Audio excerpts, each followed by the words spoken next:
Oh, yes. 50 years, Byron. 50 years. 50 years we've been doing this podcast. 50 years. That's an old school meme from episode 1, I think. Yeah, I think so. Second episode. No, second story we ever did. Is it really? I think it was... What was it? 50 years. 50 what was it from? years. Was it James James Bond, baby. No, was it a pirate one? No, because they've been pirate doing one. No, it was a pirate one. No, because I think it's James Bond because they got the contract for 50 years. No. Oh, was it? Or was it the woman who retired? You know, I think it was of James Bond. Yeah. That was the first video we ever posted. Look, if anyone's still listening and has listened to the first episode, I mean, I know a lot of people have gone back and listened to it, but yeah, shout out to you guys because we are at number 50, episode 50. It's been a long time. Yeah. It's been a long time. I feel like we haven't sat down and done a proper podcast in a while. True. Like, honestly, months. Because we did ones in America, where was other guests. We did the recap episode. We did the recap episode, which wasn't really, which was a unique episode. It wasn't really like a fun one. It was just like a update, if anyone was interested. But we did our first live show of 2023. We did, didn't we? Yeah. So we're doing 6 live shows, and that's where we want to take the podcast. Yep. But we realized, I mean, you specifically said that the podcast, that it didn't translate that well as a listener podcast episode you found. Yeah. Did you want to talk about that? Yeah, so we had planned to...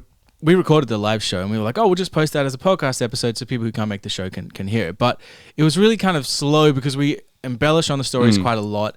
And we also do a lot of crowd interaction, getting their thoughts on it. We give them time. We play music. We have a Luna who plays keyboards and they sort of set up the sound and all the rest of it. And we give the audience time to discuss and all the rest of it. So like it kind of just got boring if you're not there. Yeah, and I mean, when you're on stage, your number one focus is the audience, not the camera. Totally. And it should be. Yeah, it has to be because, you know, I mean, they haven't paid to be there, but they will pay to be there in the future. Yeah. So, yeah, I think it didn't translate too well. So we figured we'd just do a good old-fashioned Byron and Pace podcast, but we'd use the stories that we researched because the stories we research for the live show are usually very good. Yes. Because there's an audience there. Yeah. Sometimes, I'll be honest, sometimes I just pull them out last minute. We got to get a podcast going. Yep. I've been writing stories like leading up, like 10 minutes before the podcast, but these are good stories. These so we are good figured, stories. why waste them? Yeah, so we would love to share the live show stories with you this week. And of course, we did our dating segment, our first dating segment. Live blind dating. Yeah. So we should give context. So like...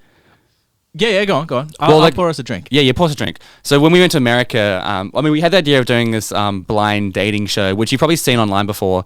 There's a few different people out there that do it, but there's no one in Australia who's doing it, and we wanted to take this experience to like an Australian audience, and it's just a really fun night out where people go up blindfolded, they have a date, and so we went to one in New York, which was really fun.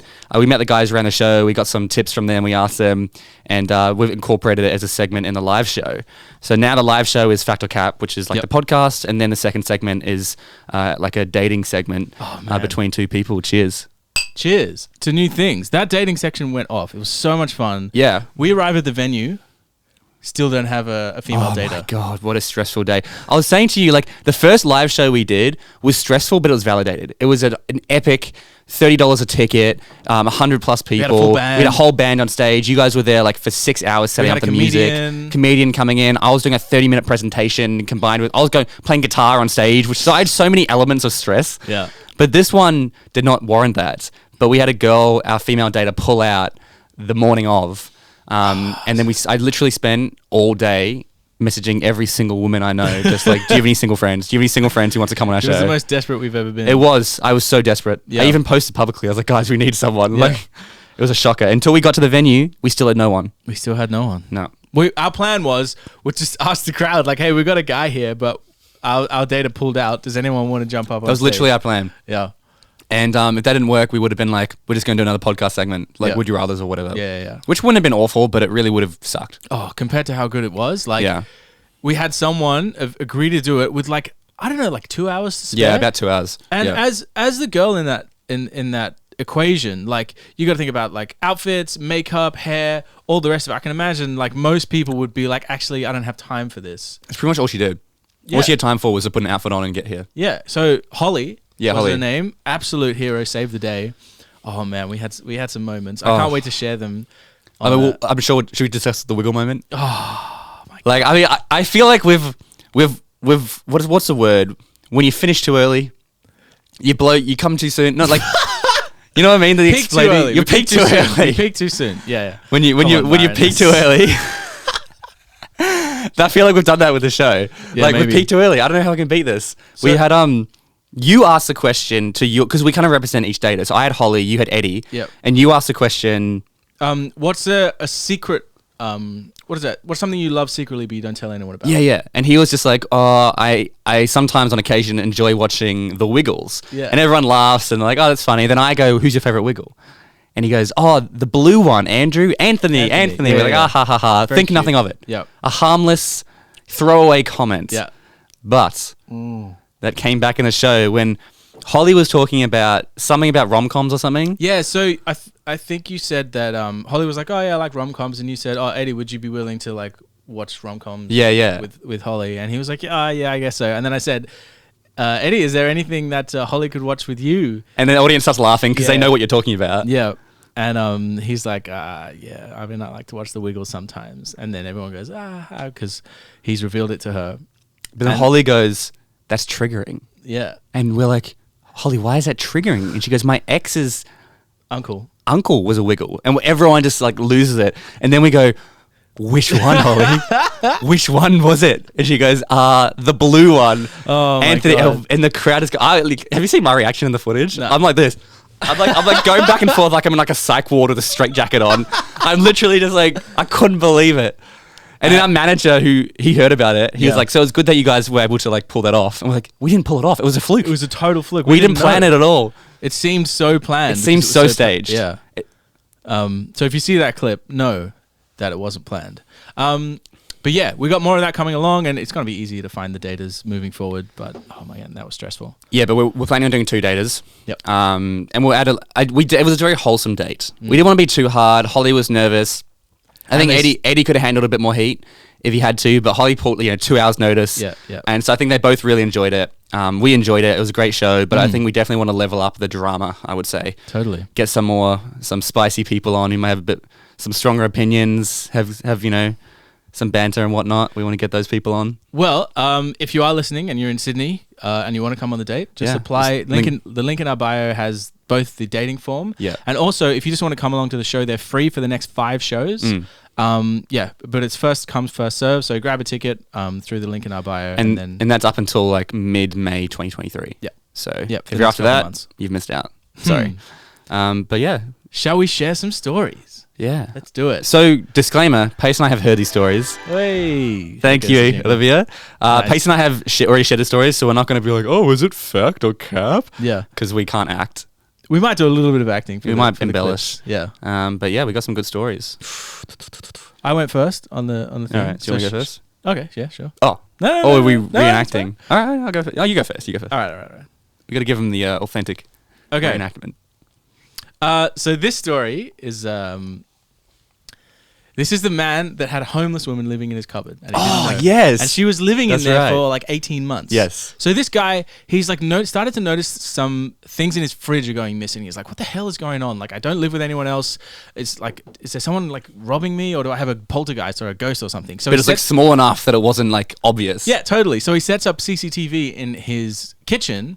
And he comes back the next morning and it's like, alert, someone has been, there's motion found. And he goes through it and he sees this woman climb out of his kitchen cupboard and then like sneak across the room, pull out some food from the fridge and then crawl back into the cupboard. And he's like, horrifying. What the fuck is going on? It's horrifying. Yeah, exactly. That is next level. Like, I've got a ghost in my house. Yeah. Calls the police. The police come around because he's terrified.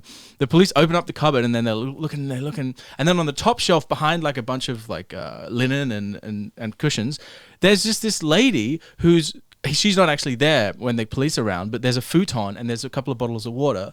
And they eventually waited for her and she came back that night. She'd been homeless for like 18 months and she was living, she snuck in one night and just was like, oh, if I can live in here. And she only ever used the toilet and shower.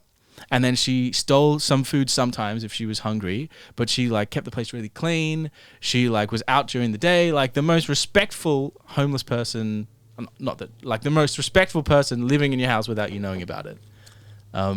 But yeah, it's amazing. I mean, we were saying it's like that movie Parasite. Yeah, which you haven't seen. I haven't seen it. But it's like Oscar award winning, and the idea is it's like a poor family that live in the basement of a rich family, and it's like this statement on capitalism and the rich and the poor and inequality and whatnot.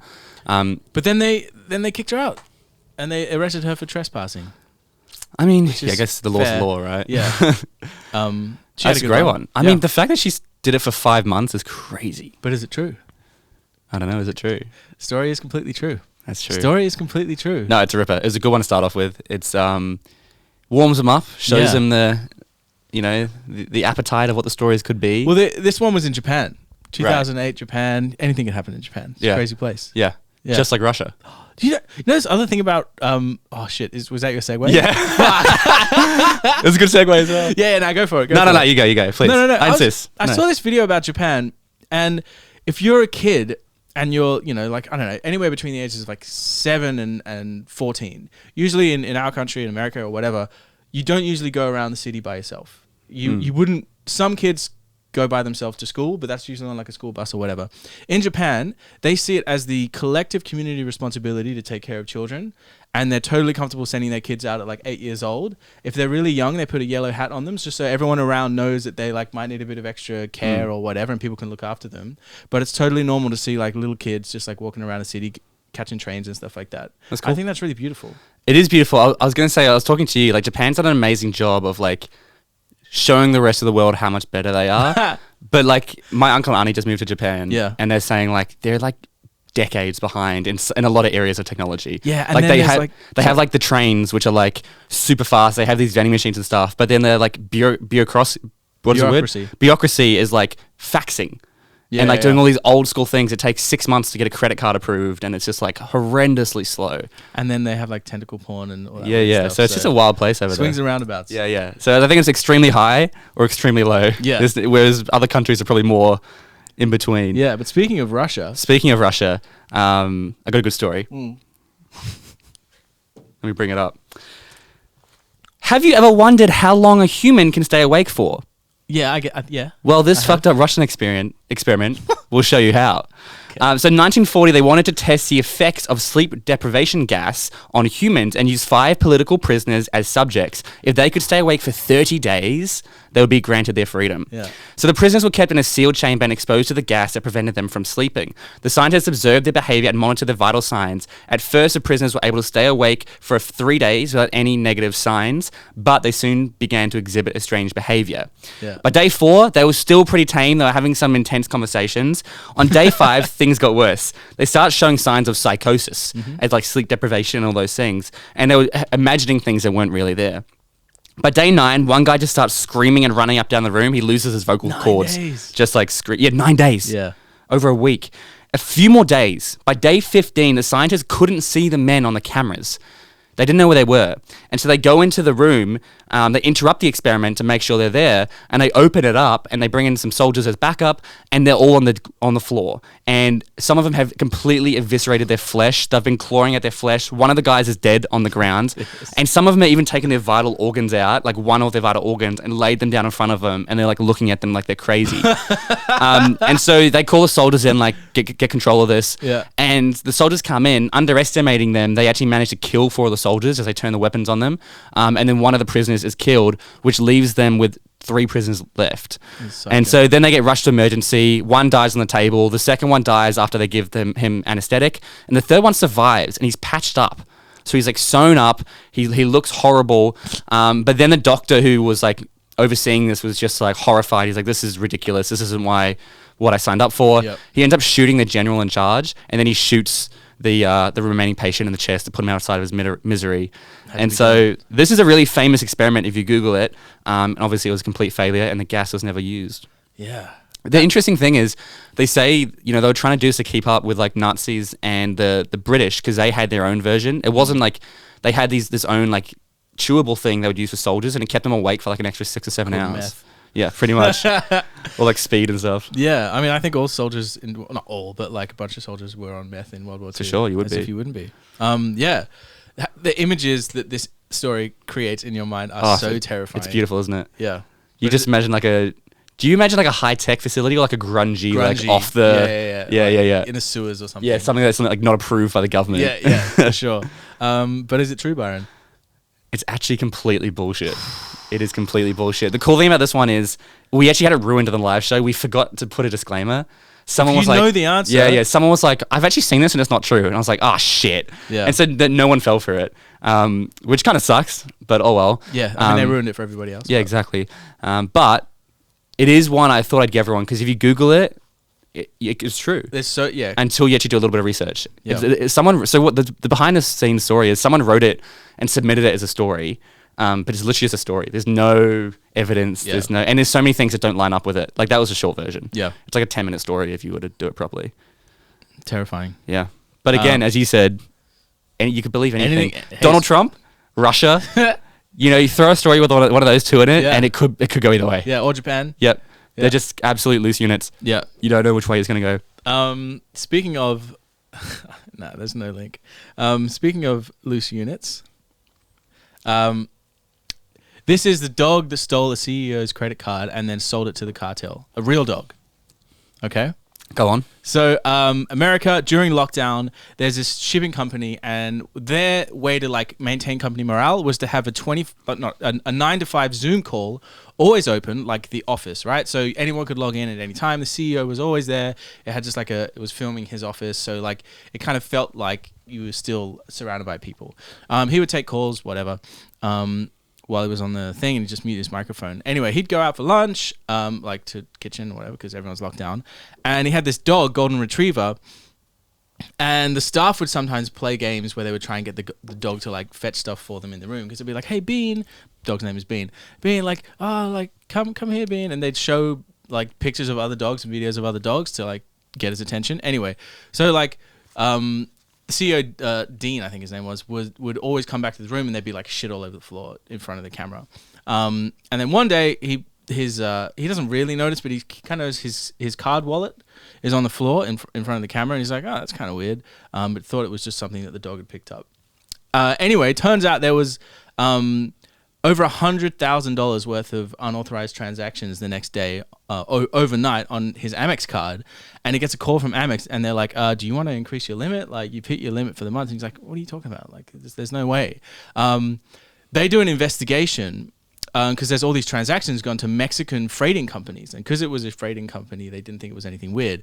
Turns out one of the delivery drivers who had quit after this happened was on the Zoom call, and the dog had picked up the card wallet and it had like fallen out, and because they're plastic see-through covers, he'd taken a screenshot of the credit card as the card had fallen out of the wallet, and then sold it to some dodgy mates that he had, who like eventually sold it to the cartel, and then they used some of their Mexican like companies to embezzle the funds. And they never caught him because he managed to get to Mexico first, but they did refund the $100,000. Really? They refunded it? Yeah. And the dog didn't go to jail. Really? Cheeky dog. Yeah. Right. But is it true? But is it true? The story is completely bullshit. It's 100% bullshit. Solid gold. Solid golden retriever bullshit. Yeah. I think I called that as well. I think you did. Yeah. But we still fooled some people. Fooled some people. Yeah. Yeah. At least half. Yeah. Oh. Look at the footage. Go back and look at the footage. I think it's alright. It's fine. I got a link. This is a good one. Okay. I enjoyed this one. Did you know that cheese tastes differently when it listens to Led Zeppelin? So researchers from the Bern University of Art played music to 22-pound cheeses, and you won't believe the outcome. Mm-hmm. So these wheels were stored in wooden crates and it played 24 consecutive hours of music. They weren't played through speakers, they were like plugged in, and so it just like sent the vibrations through to the cheese. Yeah. And they actually noticed that the cheese had a different result. And so 3 of the other wheels were exposed to either low, medium, or high frequency sound waves. 1 wheel was left the same as a control. After listening to sessions were complete, the wheels were opened to and tested by independent food technologists, whatever that means. Yeah. And the conclusion was the cheeses that played the music were milder than the other cheeses that had no music. Uh-huh. Meanwhile, hip hop seemed to create a more pronounced aroma and flavor than the other cheeses. The reason for the change in aroma is unclear. However, they think it may have something to do with the vibrations. You think? No, but you said this. But why would hip hop? They played hip hop, techno. They played a lot of different variations of music. Yeah, look. I would say, would there not be more vibrations in techno? There could be. So I don't think it's simple as more vibrations equals more cheese. Yeah, look. I got no idea why this would work, other than why they did it. Or why they did it. Quite right. Yeah. Cheese as well. Like, could have done anything. Yeah. Is it true, Byron? It is completely true. Completely true. Yeah. That's a great one. That's a total waste of taxpayer money. Or whoever funded that. And like experiments like that, to be validated, you got to do it a lot. Like you got to repeat it to make sure it's legit. Yeah. So there must have been a bit of money spent into it. A complete waste of time. Yeah. Yeah. Well, there you go. Thanks, cheese guys. Yeah. Whatever. All right. My last story is a great story. It's my favorite story. Have you ever heard of the Wick effect? Anybody? No. You still haven't heard of it? No, I haven't. Okay, this is... Did you know that some humans can burst into flames for absolutely no reason? No. And no way. They burst into flames in their house and nothing around them gets burnt, right? They found these people, like there's one woman they found, she was completely incinerated at 3,500 degrees in her home. She was just ash and then some legs. And the chair she was sitting on was incinerated, but nothing else in her house was touched, right? And then another guy in like Switzerland, same thing happened to him, although his shoulders, head and shoulders were intact, and then his like knees down were intact. Oh my God. But the rest is just like a pile of ash. And they're like, what the fuck is going on? How are these people just like combusting, but nothing else around them burns? Because usually if there's a fire. Yeah. Now, what's happening, they figured out, is that both of those people, in fact, there's more than two people, but it's this unique circumstance where if you're quite fat, overweight, and you're a smoker, and maybe you have a heart attack or you take sleeping pills, you accidentally overdo it, you fall unconscious, and your cigarette falls into your chest while you're like in your chair, what happens is your clothes catch fire, and then your skin starts to burn, and because you've got so much fat, your fat starts to fuel the fire like a candle, and the fat seeps into your clothes, and you turn into a reverse candle. So like the wax is on the inside, your fat, and your clothes are the wick on the outside, and it just burns and burns and burns and burns and burns, but there's no big flame because it's like smoldering. Yeah. And it burns at such a high temperature that it literally incinerates your body. Bones left. Bones gone. But it doesn't get your legs because there's not enough fat down there. On your calves. Extremities. Yeah. And so they were finding these people who had turned basically into human candles, and they've just been incinerated in their own homes. This is insane. Yeah. This is wild. Yeah. It's such a good one though. So gross as well. Yeah. And it's such a unique circumstance. I mean, there's 8 billion people on the planet. Like, I guess. It's got to happen sometime. Yeah. They've got like hundreds of recorded cases. Yeah. They thought it was spontaneous human combustion, but then they came up with the actual Yeah, but it's actually the unique circumstance of they're overweight. Yeah. They die with a cigarette in their hand, which falls, which slowly starts to burn. Yeah. And they're probably sweating maybe, or I don't know. Who knows? But, God. But is it true? This story is completely true. Wow. Yeah. Wow. Huh? That is big wow. It's fucking wild. No, that's a good story. Yeah. That's a great story. I'm getting sweaty just thinking Yeah, about it. I mean the Russian one, it was a bit of a dark episode. It was, yeah. Yeah. True. And then I also did the dating story, which we've already done, which is a classic. Yeah. Yeah. So What a great night. No need to repeat that. But yeah. Well, is that the episode? I think it's the episode. Guys, I wanted to give a special shout out to Eleanor Ivory, aka Intern L, who completed 6 months with us the other day. Yeah. Elle has been driving everything behind the scenes, doing a lot of the video editing. She's on the camera right now. Hey! That wasn't thank her. you, Elle. That was our other intern just then. We love you very much. And there she is. Nice. And also to Olivia, who's on the decks for the first time today. Yep. Crushing it. I wish you guys had a microphone. But yeah. Well, what are they going to say? Thanks? Thanks. There you go. There you go. Just yell. Heard it from her herself. Anything else we need to cover off? No, just come along to the show. Give us the stars. Oh, give us the Send us to a friend if you enjoyed it. I don't know. Whatever. Yeah, who I don't cares? really give a shit. Thank you guys. Much love. Big kiss. We'll see you next time. Bye.